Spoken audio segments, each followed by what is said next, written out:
আমাদের মধ্যে আছেন ফার্মাসিস্ট অভিজিৎ মান্না, ওনাকে বরণ করে নিচ্ছে অভিজিৎ মান্ডি, ওনাকে বরণ করে নিচ্ছেন নেহা খাতুন।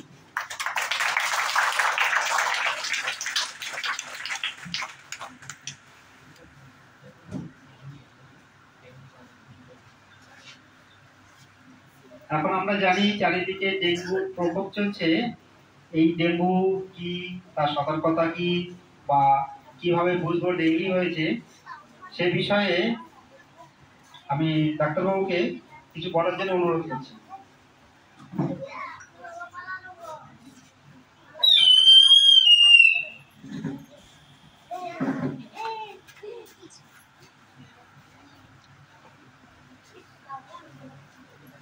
নমস্কার, এখানে আমাকে আমন্ত্রণ জানানোর জন্য আমি বিশেষভাবে ধন্যবাদ জানাবো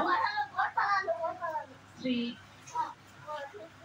অচিন্ত কুমার পালথী মহাশয়কে এবং এখানকার সমস্ত মেম্বারদেরকে, যাদের সহযোগিতায় আজকের অনুষ্ঠানটা উন্নত লাভ করেছে। এবং তার সঙ্গে আমি অবশ্যই অশেষ ভালোবাসা দিতে চাই ছোট ছোট এই কচিকাটা, যাদের জন্য আমি না এসে থাকতে পারিনি। তো আজকের যা টপিক, সেটা নিয়ে আমি দু কথা বলবো। টপিকটা তোমরা নিশ্চয়ই জেনে গেছো, তাই তো? ডেঙ্গু রিলেটেড, তাই না? ডেঙ্গু জ্বর শুনেছো? সবাই শুনেছো তো? আচ্ছা, সিনিয়র মোস্ট কে আছে এখানে? কোন ক্লাস? হ্যাঁ, 8। ও আচ্ছা, ঠিক আছে। ডেঙ্গু জ্বর মোটামুটি সবাই তোমরা জানো, এবং পেছনে আছেন অনেক গার্জেনরাও আছেন এখানে। মোটামুটি সবাই আপনারা জানেন যে ডেঙ্গু জ্বর খুব মানে যতটা না ভয়াবহ, তার থেকে বেশি ভয় লাগে যে মানে কিভাবে স্প্রেড করা হয় মিডিয়াতে, সেটার জন্যই আমরা বেশি ভয় পাই। আসলে অতটা ভীতিকর জিনিস নয় এটা, ঠিক আছে? তো ডেঙ্গু জ্বর আমরা কিভাবে বুঝবো, ডেঙ্গু জ্বর কিভাবে হয়, কিভাবে আটকানো যায়, এগুলোই আমাদের আজকে আলোচ্য বিষয়। তো ডেঙ্গু জ্বর কিভাবে হয়? এটা মশার কামড়ে হয়। একটা মশা আছে, নাম হচ্ছে এডিস ইজিপ্টি, ফিমেল মশা, মানে স্ত্রী মশা। সেগুলো মানে এফেক্টেড মশা, মানে ধরো কারো ডেঙ্গু হয়েছে, তার রক্তের মধ্যে তো ভাইরাসটা আছে।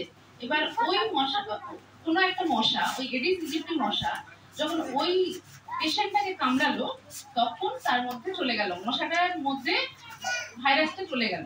এবার ওই মশা আবার ঘুরে বেড়াচ্ছে, কাউকে কামড়ে দিল, আবার সেই তখন আরেকজনের কাছে তখন জীবাণুটা চলে গেল, ভাইরাস।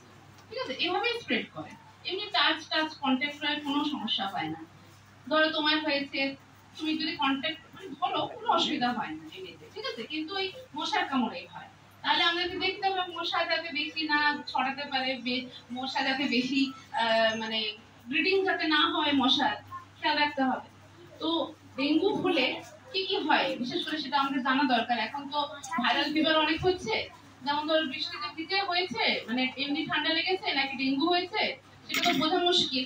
সেজন্য আমাদেরকে কিছু কিছু সিমটম, মানে লক্ষণ আছে, সেগুলো একটু জানতে হবে। যেমন ধরো, মানে জ্বর তো আসেই, প্রথম দিন থেকে অনেক জ্বর আসে, 100-র উপরে জ্বর থাকে, ঠিক আছে? জ্বর আসে, তার সাথে গা হাত পা ব্যথা, মাথা ব্যথা, চোখের সাইড গুলো ব্যথা, তারপরে জয়েন্টে ব্যথা করে।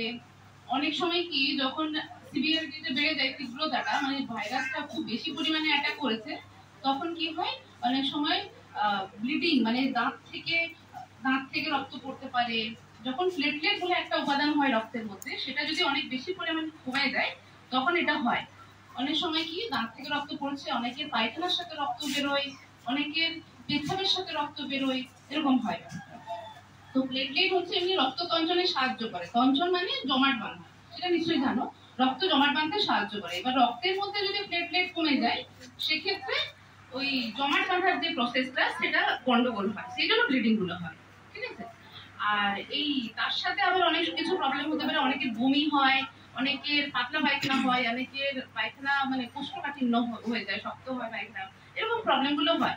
মেন হচ্ছে জ্বর, গা হাত পা ব্যথা, এগুলো। এবার সাইডে অনেক কিছু হতে পারে, সর্দি কাশি হতে পারে, সাইডে ঠান্ডা লেগে আছে, কিন্তু মেন হচ্ছে এগুলো।